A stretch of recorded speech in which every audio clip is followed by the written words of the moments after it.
1절부터 7절까지의 말씀입니다. 신약성경 344쪽쯤에 있습니다. 디모데후서 2장 1절부터 7절까지의 말씀입니다. 신약성경 344쪽입니다. 디모데후서 2장 1절부터 7절까지의 말씀입니다. 교독하시고 7절은 같이 읽겠습니다.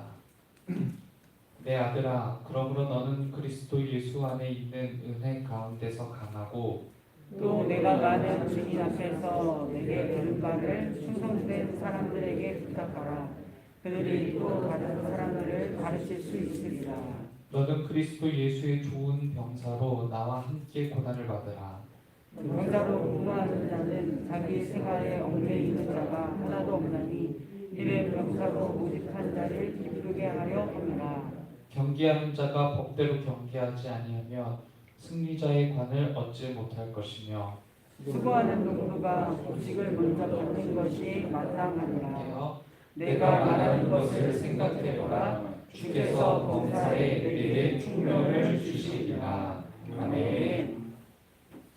성경은 우리에게 마지막 때가 있다는 것을 알려주는데요. 사도행전 2장을 통해서는요, 마지막 때에 성령을 모든 사람들에게 부어주시겠다고 말씀하신 하나님의 메시지가 담겨 있고요. 우리가 읽지는 않았지만 이어지는 디모데후서 3장을 보시면요, 마지막 때가 곧 고통하는 때이다라는 말씀을 전하고 있습니다. 그런 의미에서는요, 우리가 지금 현재 말세를 살아가는 중이라고 해도 과언은 아니겠죠.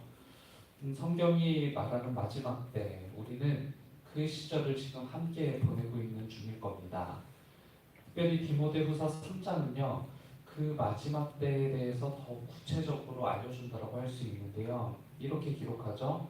사람들이 자기를 사랑하며 돈을 사랑하며 자랑하며 교만하며 비방하며 부모를 거역하며 감사하지 아니하며 거룩하지 아니하며 무정하며 원통함을 풀지 아니하며 모함하며 절제하지 못하며 사나우며 선한 것을 좋아하지 아니하며 쭉 이어지는 말씀이 있습니다.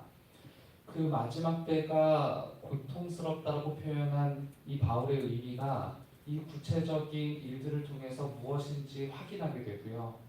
또 더불어 제가 나열한 마지막 때의 이야기가 우리에게 전혀 낯설지 않게 느껴지는 것은 우리가 바로 이 마지막 때의 중심에 살아가고 있는 사람들이기 때문일 겁니다. 바울이 말하는 자기를 사랑하는 사람, 그러니까 마지막 때 고통하는 때가 이르렀을 때 나타나는 자기를 사랑하는 사람이 바로 제 자신이고요. 또 돈을 사랑하고 자랑하고 교만한 사람이 바로 제 자신이기 때문에 이러한 이야기들이 낯설지 않게 느껴지는 것이겠죠. 우리는 말세를 살고 있고 말세의 주인공이면서 말세의 중심에 서 있는 사람들이라는 거예요. 디모데후서는 목회 서신으로 잘 알려져 있지만요, 목회자 역시 한 사람의 그리스도인이라고 정의했을 때 이 목회 서신이라고 불리우는 디모데전서, 디모데후서는요, 곧 당대 그리스도인들이라고 불리웠던 사람들을 향한 편지였고요. 또 디모데후서를 읽으면서 바울의 목소리를 상상하고 청종했을 디모데처럼 우리 역시 디모데후서를 읽으면서 바울의 목소리를 상상하고 청종해야 할 겁니다. 그것은 단지 목회자를 위한 글이라기보다는 마지막 때를 살아가고 있었던, 그리고 여전히 지금도 마지막 때를 살아가고 있는 그리스도인들을 향한 하나님의 편지이기 때문에 그렇습니다. 말씀드렸던 것처럼요, 말세는 여러 가지 구체적인 상황들로도 설명이 가능하지만요, 사도 바울은 디모데후서 3장 1절을 통해서 그 특징을 한마디로 요약해 두었는데요, 마지막 때는 곧 고통스러운 때다라고 이렇게 기록을 해두었습니다.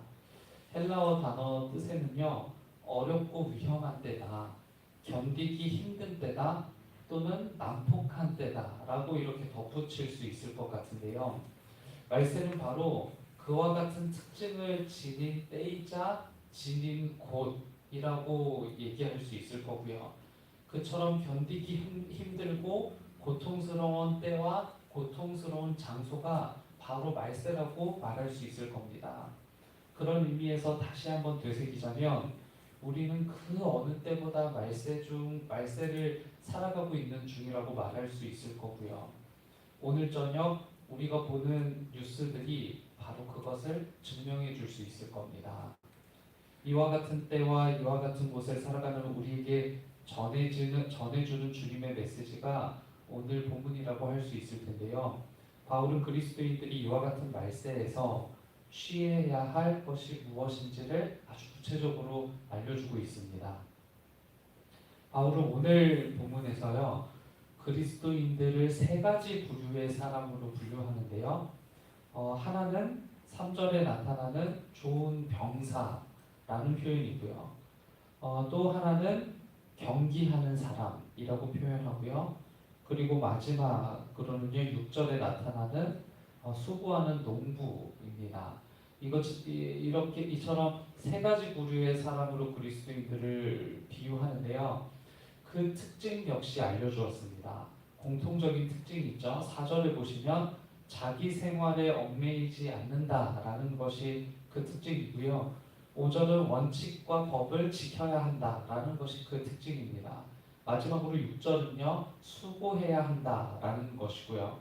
물론 비유했던 각각의 사람들이 다르지만 그들을 통해 말세를 살아가는 그리스도인들이 취해야 할 것은 바로 하나님 나라의 법과 하나님 나라의 법을 위해 수고해야 한다는 거예요. 그게 바로 말세를 살아가는 당대 그리스도인들을 비롯한 오늘 그리스도인들에게 요구되는 도전이라는 말이죠. 그것은 3장 15절부터 17절까지의 말씀을 통해 더욱 분명하게 전해지는데요. 이렇게 전합니다. 성경은 능히 너로 하여금 그리스도 예수 안에 있는 믿음으로 말미암아 구원에 이르는 지혜가 있게 하느니라. 모든 성경은 하나님의 감동으로 된 것으로 교훈과 책망과 바르게 함과 의로 교육하기에 유익하니 이는 하나님의 사람으로 온전하게 하며 모든 선한 일을 행할 능력을 갖추게 하려 함이라. 그러니까 현대의 수많은 메시지는요, 자기 사랑 그리고 자기 연민 그리고 세속을 전혀 비켜서지 않는 그런 메시지일 겁니다. 그러나 하나님의 메시지, 즉 하나님 나라와 하나님 나라의 법과 그 나라의 법을 위한 수고는요, 바로 이 성경 안에 담겨 있다라는 말씀인데요. 세속의 메시지가 우리의 삶을 움직이는 동력이 되어서는 안 되고 하나님의 말씀인 성경의 메시지가 우리의 삶을 움직이는 동력이 되어야 한다는 것이죠. 세속의 기준이 우리의 가치가 되어야 하는 것이 아니라 하나님의 말씀이 우리의 기준이자 우리를 움직이는 가치가 될 수 있어야 된다는 거예요. 그게 바로 말세를 살아가고 있는 그리스도인들에게 요구되는 도전인 겁니다. 여전히 말세를 살아가고 있었던 이 기독교 1세기 그리스도인들에게도 필요한 메시지였지만 오늘 이 시대를 살아가는 우리들에게도 아주 필요한 메시지라는 것이죠. 우리는 행복하길 원합니다. 그러나 우리는 행복하기보다는요, 디모데후서 3장 1절이 전하는 것처럼 고통스러운 순간들을 더 많이 마주한다라고 생각하죠. 실제로 우리의 인생은 행복한 순간들보다는요, 고통스러운 순간들이 더 많았다라고 기억되실 거고요. 앞으로 우리가 남아있는 모든 인생을 살아간다고 하더라도 우리에게 더 행복한 순간들보다는 더 고통스러운 순간들이 많다라고 느껴지실 겁니다. 이와 같은 말세, 즉 고통하는 때는요, 어쩌면 우리가 살아온 결과물일 겁니다. 우리가 그동안 살아왔던 결과가 여전히 우리를 고통스럽게 할 뿐이라는 것이죠. 이 말세로부터 비켜설 수 있는 비결이 바로 하나님의 말씀 안에 있다라고 선포하는 겁니다. 하나님의 말씀이 조금 더 내 삶을 파고들어서 말세로부터 비켜선 행복을 우리 모두가 누리게 될 수 있기를 바랍니다. 요한복음 10장의 말씀대로라면요, 하나님은 누구보다 우리가 하나님의 그늘 아래에서 풍성한 삶을 누리시길 바라고 우리에게 풍성한 생명을 주시길 바라시는 분입니다.